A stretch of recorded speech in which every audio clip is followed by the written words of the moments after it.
Olá pessoal, tudo bem? Farei uma apresentação diferente aqui, buscando desmistificar alguns pontos acerca de acessibilidade, para que a gente leve esse conhecimento adquirido ao longo da nossa vida, né? Da nossa carreira enquanto desenvolvedor, enquanto gerente, enquanto pessoas que estão trabalhando para construir soluções cada vez melhores, que soluções inclusivas, né? Que incluam o máximo de pessoas possível. Então, eu inicio a minha apresentação com esse tipo de questionamento, né?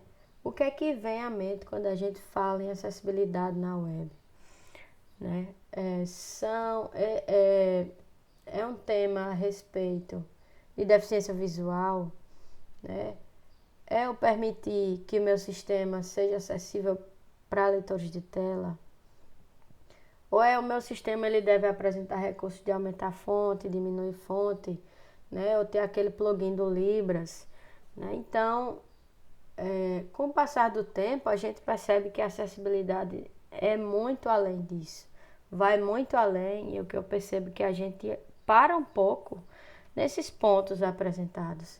Mas a gente foi pensar em acessibilidade para pessoas deficientes, né? E aqueles usuários que têm problema de memória de curto prazo, que esses casos aqui não são necessariamente deficiências, são transtornos, mas que tudo isso deve ser pensado em acerca de acessibilidade e está lá descrito na lei.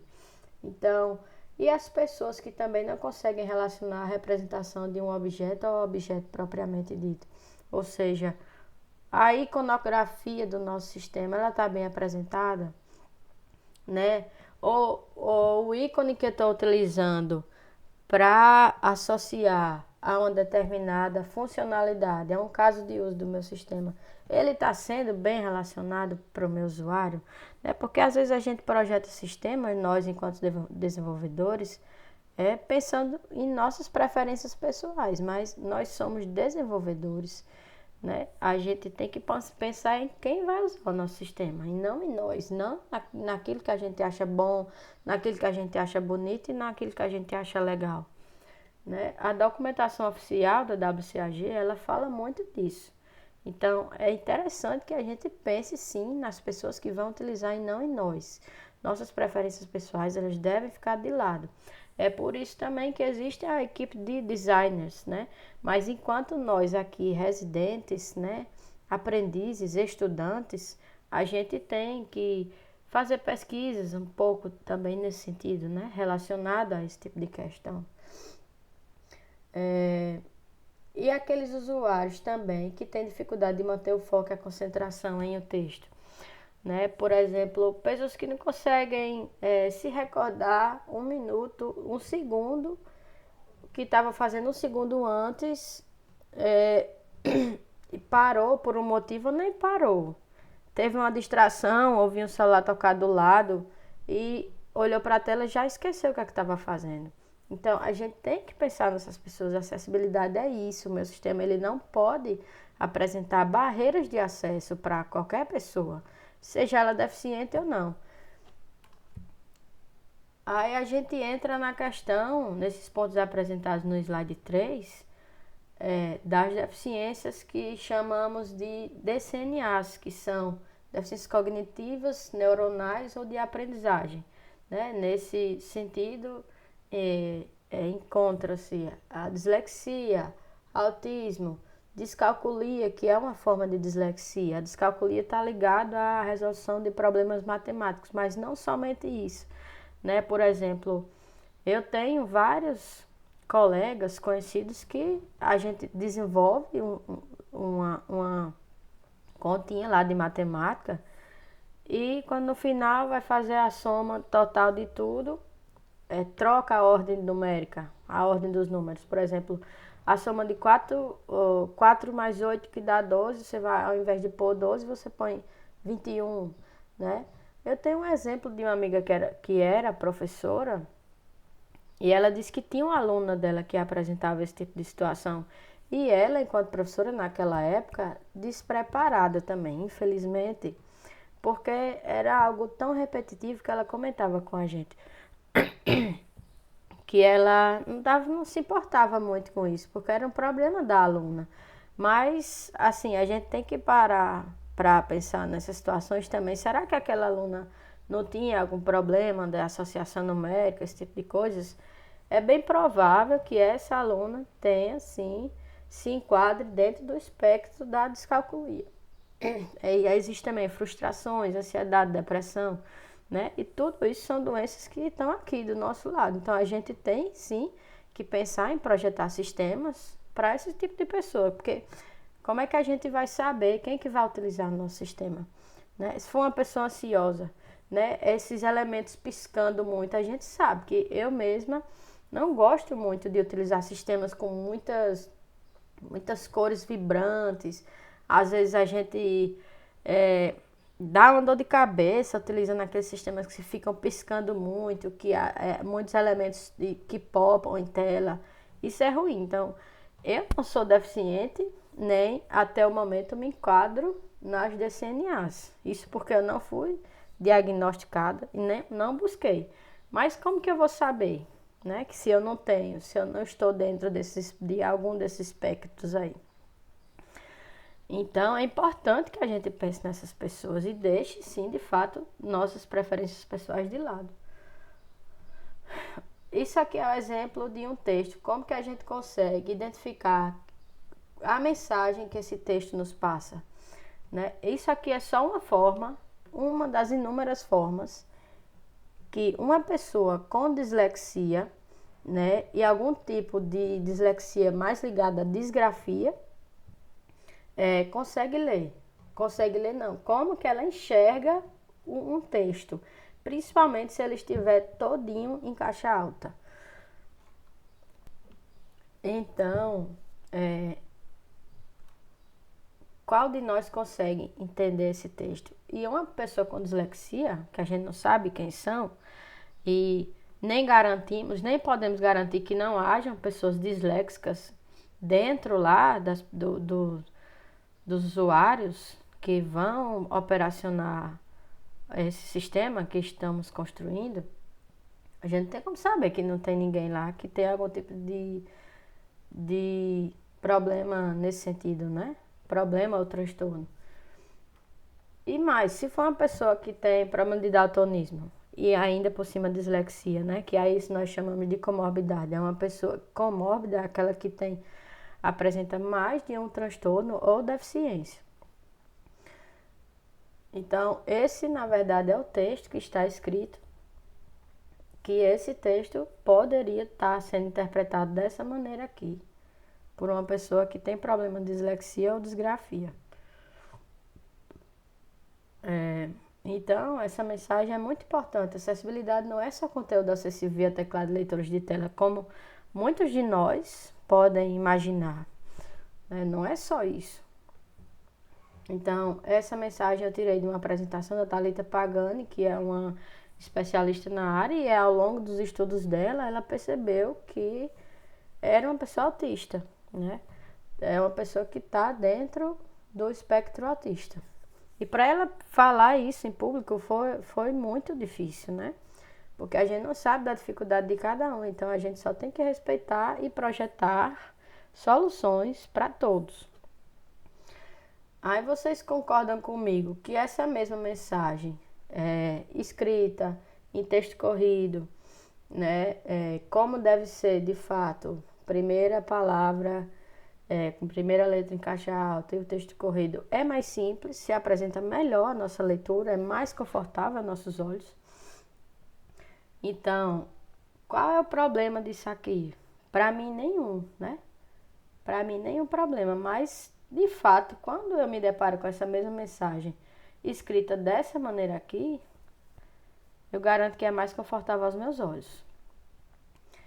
Qual é o problema disso? O texto todinho em caixa alta é isso aí, as pessoas não conseguem delimitar o que é início, o que é fim, e também justificado, né? Que esse texto aqui está justificado. Ou seja, é uma forma que as pessoas podem enxergar isso. Então, para que a gente quebre esse tipo de barreira, para que isso aqui não se apresente como algo que vai impactar a vida de alguém, né? Só a simples formatação do texto, a forma como ele está sendo apresentado, a gente escreve dessa forma. Porque eu não sei quem é que vai ver. Pode ser a pessoa, a gente pode considerar nada isso aqui, né? É uma frescurinha, é algo que é legal, tá mais bonito, mas a gente tem que lembrar também que o texto em caixa alta, ele tem um propósito de existir. Quando a gente faz um texto em caixa alta, quando a gente quer chamar a atenção de fato para aquele texto, né? Então a gente tem que pensar nisso também na hora de escrever os nossos textos, né? Inclusive tem treinamentos específicos para isso, que é microtextos, a apresentação de microtextos, a mensagem que eu vou passar, a mensagem que meu usuário vai ler, né, em relação àquele texto lá. Como que eu disponho os meus microtextos, que são os textos de botões, os textos de títulos, os textos, né, dos meus cabeçalhos. Então, a acessibilidade é um tema que está muito, pelo que eu estou vendo, está cada vez mais sendo falado. Aqui em Natal tem vários treinamentos também, palestras que eu estou acompanhando, vez ou outra, sempre que eu posso eu vou. Então, a gente vai ter que se adaptar a essas coisas e vai ter que pensar nas outras pessoas, enquanto projetistas, né? E, mais uma vez, largar nossas preferências pessoais.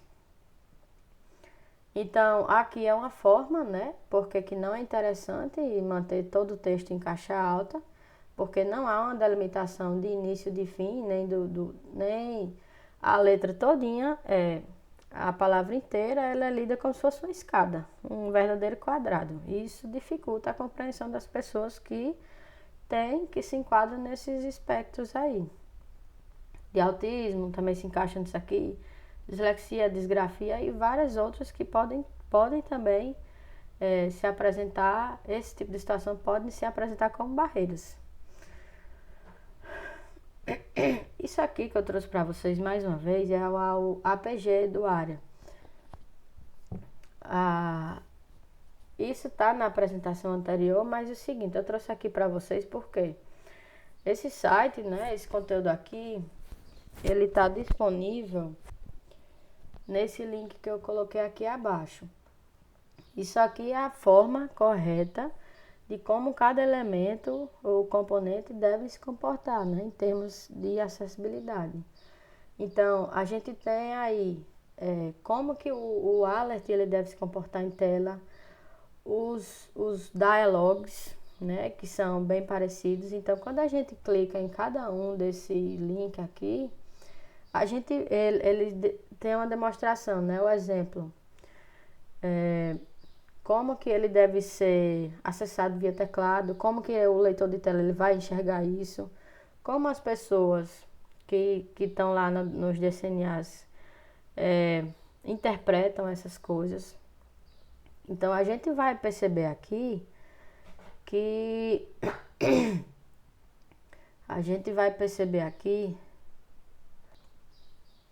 como coisas tão minúsculas fazem tanta diferença na vida das pessoas. E não importa quão poucas sejam, quão simples sejam essas situações. O que importa é o impacto que isso vai gerar na vida das pessoas. É isso que a gente tem que pensar. Não é que tem que pensar, é um negócio tão bobo desse, vou trocar um H2 por um H1. Pra que isso? Isso não é nada dentro do meu código, né? Mas aí, quem é dependente de leitor de tela, quem é dependente de tecnologia assistiva, que tecnologia assistiva não é somente leitor de tela. Um exemplo que eu dou para vocês, quem usa óculos? O óculos, ele pode ser, os óculos, na verdade, são considerados uma tecnologia assistiva, porque os óculos ele não permitem que as pessoas voltem a enxergar 100%, né? Mas elas vão auxiliar nessa tarefa de enxergar melhor. Então, a cadeira de rodas também é um tipo de tecnologia assistiva, pode ser considerada, porque ela não traz de volta, né, os movimentos inferiores das pessoas, mas ela auxilia as pessoas a se locomover. Então, da mesma forma no sistema web. Aqui é um GIF que eu trouxe para vocês.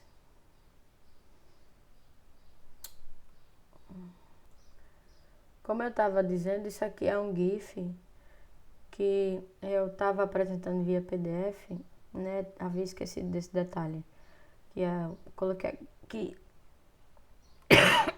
desculpem, no PowerPoint, para a gente ver por que é ruim usar dialogues em questão de acessibilidade.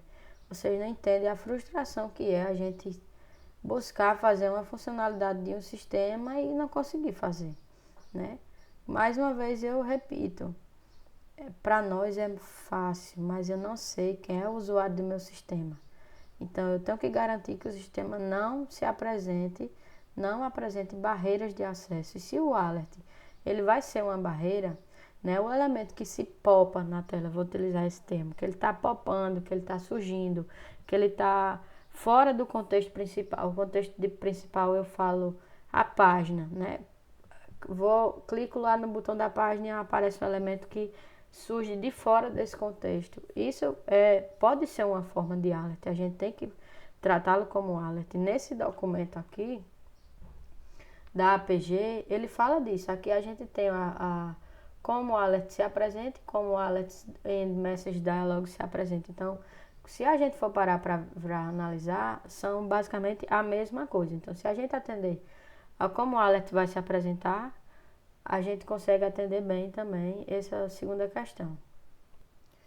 Então, no caso aqui que está sendo apresentado, né, ó, eu estou tentando, eu cliquei lá no botão, novo provimento, estou tentando acessar aqui o que apareceu esse elemento fora do meu contexto, mas o teclado não está me permitindo. Eu estou acessando tudo, mas só consigo selecionar a ação de novo provimento de cargo ou função por meio do mouse, né? E isso é um elemento do Angular Material, ele deveria se comportar de maneira acessível. Mas o que eu acredito que pode estar acontecendo aqui é que essa tela ela é composta por mais de um componente. Então, isso pode ter atrapalhado na acessibilidade. É por isso que existe lá também, no Angular Material, tem lá uma parte, se vocês forem ver direitinho, tem CDK A11Y. Né? Esse A11Y quer dizer Accessibility em inglês, porque o A e o Y são as duas letras da extremidade, e o 11 são as 11 letras que estão no meio, né? Uma forma deles encontraram de abreviar isso aí. Então, a gente lê CDK ali, né? CDK Accessibility. Então, vocês percebem que eu não consigo fazer isso aqui por meio do teclado. Para mim, se eu for um usuário que gosta de utilizar o teclado, vou lá, estou fazendo tudo no teclado. Aí eu já vou... Ai, meu Deus, agora eu não consigo mais fazer o teclado, vou ter que usar o mouse. Tá, é algo bobo, algo simples. Mas a gente não tem que pensar em algo bobo ou simples, né? A gente tem que pensar no impacto que aquilo vai causar na vida das pessoas. Nesse exemplo aqui, eu estou utilizando eu utilizei desse outro exemplo, nessa outra interface, para mostrar a vocês que esse também é um elemento do Angular Material, né? É um dialog. E vocês percebem que o dialog, nesse caso, né, ele não saiu do contexto.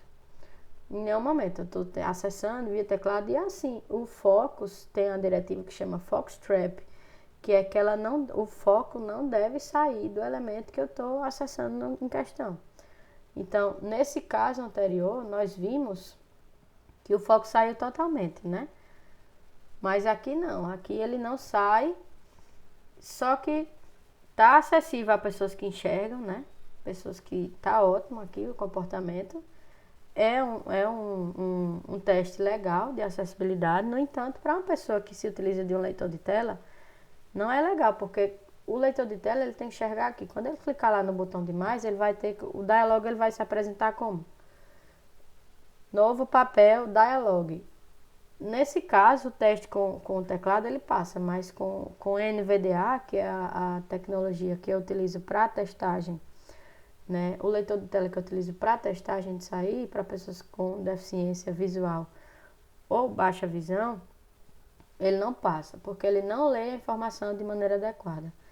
Então, a acessibilidade é isso, é a gente pensar em incluir as pessoas, a gente pensar nas pessoas que vão utilizar nosso sistema. né? E as principais diferenças que existem, porque nós somos diferentes, né?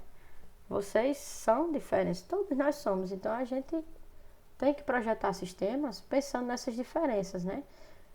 Eu apresentar, por exemplo, mais de uma forma de uma pessoa realizar determinada ação dentro do meu sistema, isso é acessibilidade.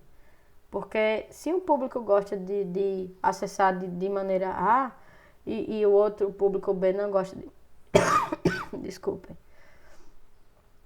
E o público B não gosta de acessar dessa maneira, então, se eu apresentar mais de uma forma, pode ser que mais barreiras de acesso sejam eliminadas ou pelo menos minimizadas, né? Porque eu projetei uma mesma funcionalidade para ser acessada de mais de uma forma distinta. Então, mais uma vez volto nessa questão, né? Não importa quão simples sejam as alterações, né? O real destaque deve ser o impacto que isso causa na vida das pessoas. Então, muitas vezes vocês podem ter pensado, a Andressa está fazendo algumas pequenas coisas aqui, mas você já imagina, né? Eu que não sou da equipe principal do front-end, que tenho que trabalhar essas questões de acessibilidade, né? Eu tenho que ler o código de vocês, que muitas vezes não está comentado, né? A grande maioria não existem comentários, né? Então o sistema, eu posso dizer que ele não está acessível para mim, porque muitas vezes eu preciso incomodar vocês para poder entender uma questão. Então, se fosse mais autoexplicativo, né? Se eu conseguisse entender melhor o que é que estava disposto ali, se eu utilizasse mais elementos semânticos, né? Que eu digo elementos semânticos que não são divs. Divs não são semânticos, porque uma div é uma div, eu não sei o que é que ela quer me dizer, né? Diferente de um mat input, por exemplo. Ali é um elemento semântico, que ele está me dizendo. Mat input é o quê? O input do Angular Material. Então, é interessante que a gente pense nisso. O que eu estou passando aqui para vocês, eu quero que vocês entendam que não é uma crítica, tá, meus colegas? Muito pelo contrário, é algo que eu posso dizer que eu aprendi ao longo, né, dessa jornada enquanto residente aqui, que eu achei muito interessante passar para todo mundo. Então, a minha ideia aqui não é criticar o que Paulo ou Kelvin ou Arthur fizeram, né, que pessoas trabalharam no front também, Gabriel, né? Enfim, não é criticando vocês, meus colegas, mostrando como a gente poderia projetar soluções melhores, né? Não é criticando também, digo, no sentido que nós somos aprendizes. Então, se eu não tivesse parado para estudar acerca aqui desse tema, com certeza eu cometeria os erros sem saber que estava cometendo erros. Porque eu nunca parei, a gente não para pensar nessas questões, né? Só realmente quando é necessário. Então, viu-se a necessidade de estudar a respeito disso e eu estou aqui apresentando para vocês pequenas partes daquilo que eu entendi ao longo desse tempo, né? De análise de acessibilidade no PagRN. Então, voltando aqui, é muito frustrante, tem sido para mim, pegar o sistema que já está enorme, né? Para entender a arquitetura, para entender como que está disposto aqueles diretórios, cada um deles. Em muitos momentos é frustrante tornar o sistema acessível. Então, muitas barreiras de acesso ainda tem presentes no PagRN. São inúmeras, né? O que eu pude fazer, né? Eu fiz e ao longo, né, desse período que ainda temos, enquanto residentes, vai ser feito o máximo de coisas que eu puder, mas tenho certeza que barreiras existirão aos montes ainda. Mas voltando aqui,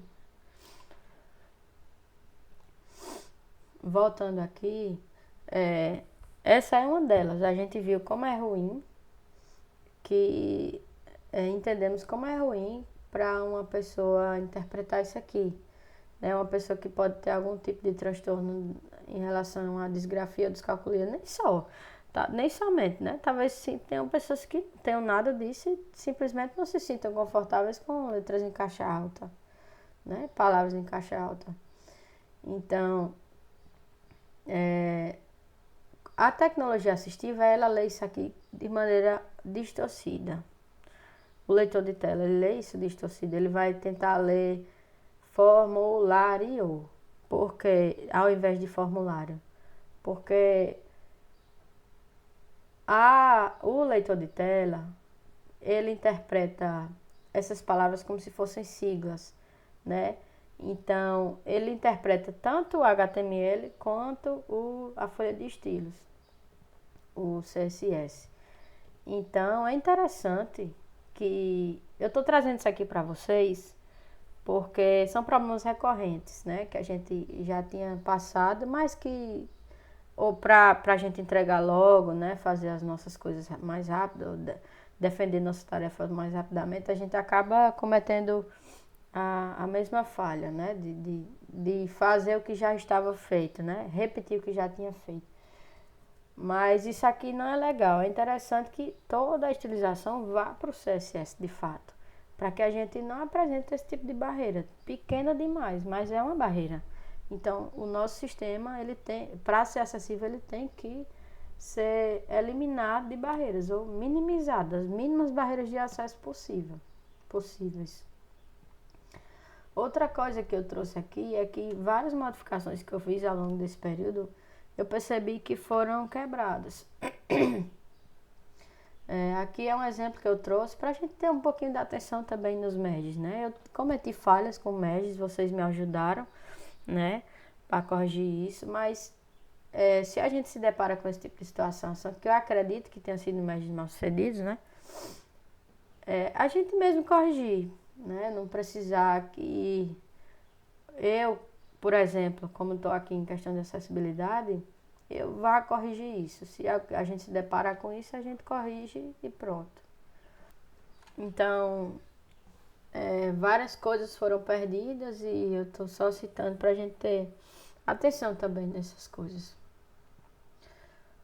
Outro ponto, né, que eu já citei, aqui está faltando um elemento que essa apresentação seria de forma remota, né? Mas dado a vários N motivos, né? A gente não conseguiu fazer antes. Então, como está em vídeo aqui, eu não consigo fazer essa pergunta a vocês, mas o que é qual é um dos erros que está aqui?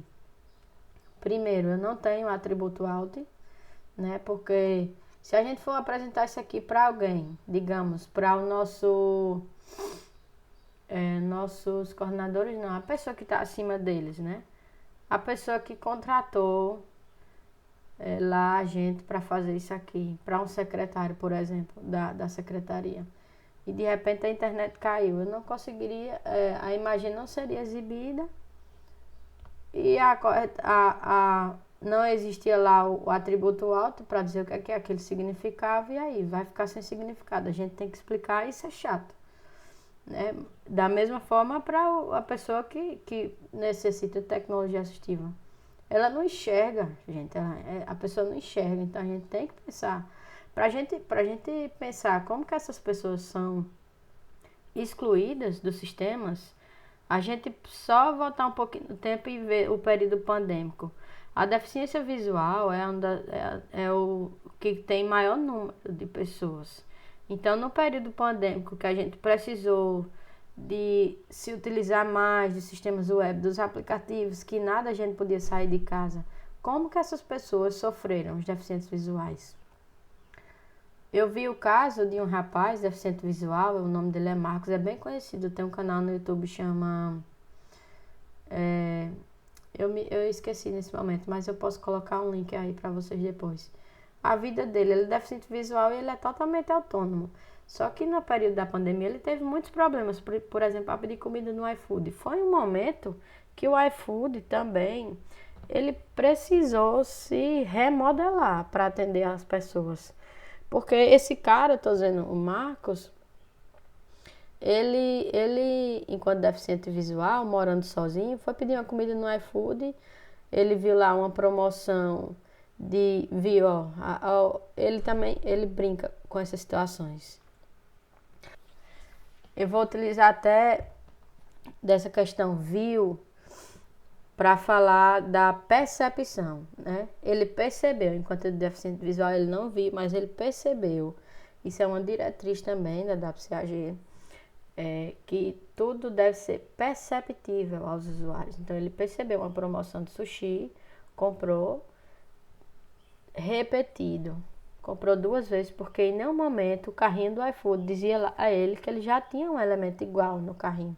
Então ele foi, estragou a comida, segundo ele, porque geralmente sushi, a gente, principalmente com aqueles que tem o arroz, né? A gente enche muito rápido e não é algo que a gente vai comer repetitivamente, né? Pelo menos no primeiro momento a gente vê, e se a gente não comer logo, ele se estraga muito fácil.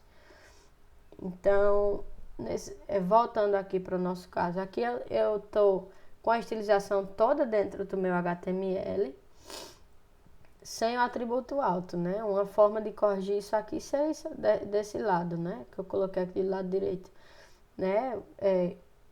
Referenciar a classe, né? E fazer a devida estilização no meu CSS mesmo.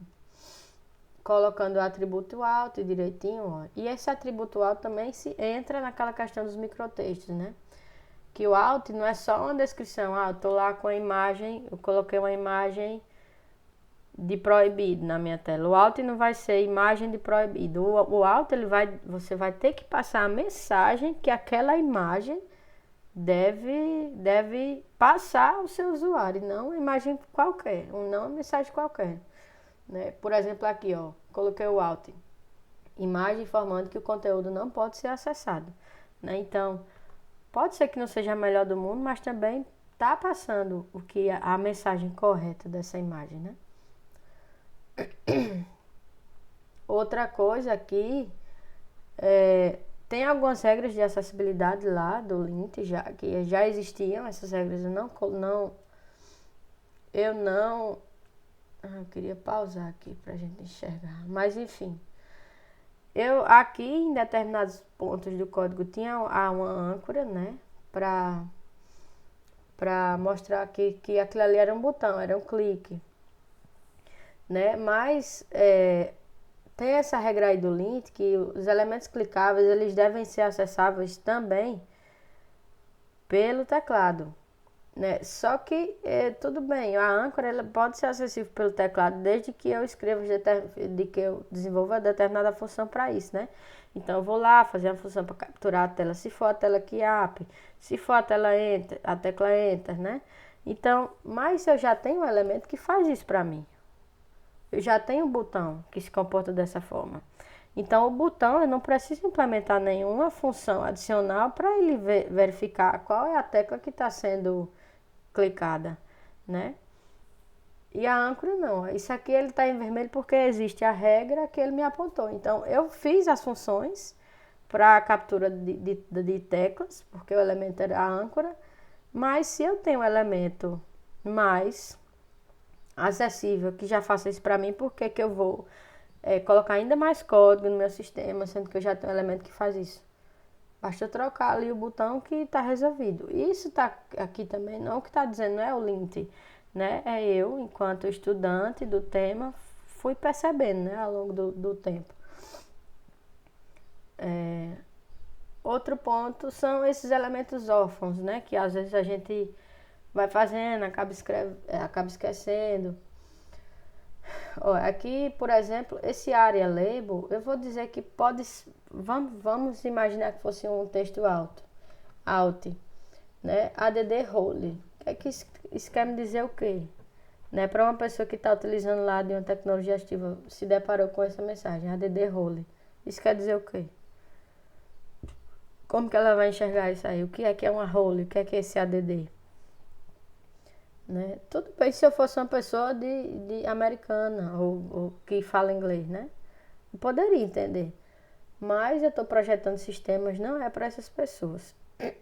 Não nesse momento. Né? Eu estou projetando sistemas para serem acessíveis para qualquer um. Então, o Area Label é o label que é o que o usuário vai entender, vai receber de mensagem da tecnologia assistiva. Então, isso aí é o quê? Adicionar papel, né? Adicionar papel ao usuário. Então, esses microtextos a gente tem que ter muita atenção na hora de escrever. Em termos de acessibilidade, né?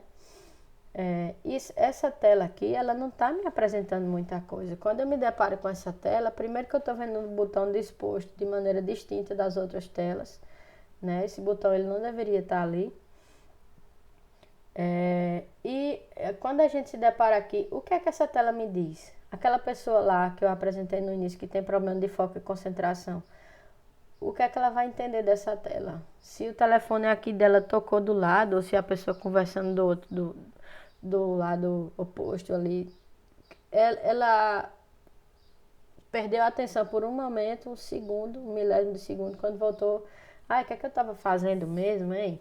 Eu vou voltar para a tela anterior para saber o que é que eu estava fazendo. Se essa tela aqui tem um título dizendo aqui, título, alterar ou distribuir permissões de grupos de usuários no sistema, né? Essa tela aqui, ela tá bem limpa, ela não me diz nada. Inclusive, ela não me diz o que é isso aqui, grupos de sistema, o que é uma tabela.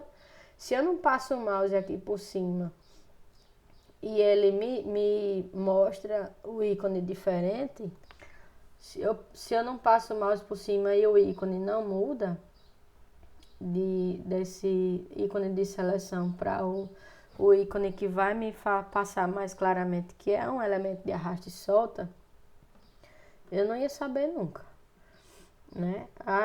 Aqui entra nos casos que a gente às vezes descobre uma funcionalidade que ela não é clara, mexendo, passando o mouse por cima. Outro problema, isso aqui, além dos dois apresentados, vamos lembrar, primeiro é o título, que eu não sei o que essa página quer me dizer. Segundo, o botão ali que está disposto de maneira distinta de todas as outras telas, né? Não existe uma consistência, né, ao longo de todo o sistema. E essas tabelas aí, elas não me mostram a mensagem claramente que são elementos drag and drop. Outro ponto aqui é que o usuário está totalmente condicionado a utilizar o mouse para fazer esse tipo de situação, esse tipo de ação aí, né? E se eu quebrei o braço, né? E se eu cortei meu dedo e precisei enfaixar, a gente sabe que o ser humano é pó, né? Qualquer coisinha a gente já fica limitado a alguma coisa. Então, se eu quebrei 3 dedos da minha mão, e aí eu vou precisar enfaixar. Como é que eu vou utilizar o mouse para fazer isso? E pessoas que têm problemas, mal de Parkinson, pessoas que não têm os traços muito, como é que eu falo? Não tem que não conseguem lidar bem com o mouse, que treme as mãos. Eu quero falar nesse sentido, que tem N situações que podem acontecer. Pessoas mais idosas, que têm dificuldade no manuseio, né, do mouse, ela está totalmente condicionada a fazer isso aqui, então, com o mouse. Então, eu tinha que apresentar outra forma. Tudo bem, deixar o drag and drop, mas que aqui não está acessível a todos. Tem uma barreira de acesso aí, tem várias, né, como eu já citei. Então, a gente tem que pensar nessas situações. Acessibilidade é isso, gente, é a gente projetar coisas, soluções acessíveis a todos, né? Que não apresentem barreiras de acesso. É melhor colocar dessa forma, porque talvez a gente entenda melhor. O sistema não deve apresentar barreira de acesso. É uma barreira de acesso eu condicionar meu usuário a utilizar só o mouse para fazer uma função? Então, eu não vou fazer. Se eu fizer, eu vou fazer também outra forma de usuário fazer isso, não somente utilizando por mouse. Então, essa imagem que eu coloquei aqui, também de uma apresentação da Thalita Pagani, que a gente tem que pensar em acessibilidade lá desde o início do nosso pensamento de design de software, né? Então, são pessoas diferentes, com responsabilidades distintas, que juntos vão construir um produto acessível de ponta a ponta, né? Talvez de ponta a ponta não seja possível, porque a gente tem a pessoa comórbida, né? Que tem mais de uma deficiência. Eu posso ter uma pessoa surdo-muda, que depende de um leitor de tela, inclusive de um de um teclado diferenciado, de braille, para poder entender. Mas que se a gente pensa desde o início, a gente com certeza vai minimizar, vai quebrar muito mais barreiras de acesso quando eu estou aqui somente lá no design visual e no front, pensando na acessibilidade do sistema. Né? Então, coloquei aqui, se eu não penso aqui nesse pilar, né, nas necessidades do projeto e objetivos do usuário, eu vou pensar em acessibilidade, eu vou pensar aqui, nesse segundo momento. Pode ser até que eu pense, mas coisas que a equipe daqui de baixo poderia visualizar, vislumbrar, que já não vai ser visto. E assim sucessivamente. Então, é uma tarefa bastante onerosa você pensar em acessibilidade somente no final da construção do sistema.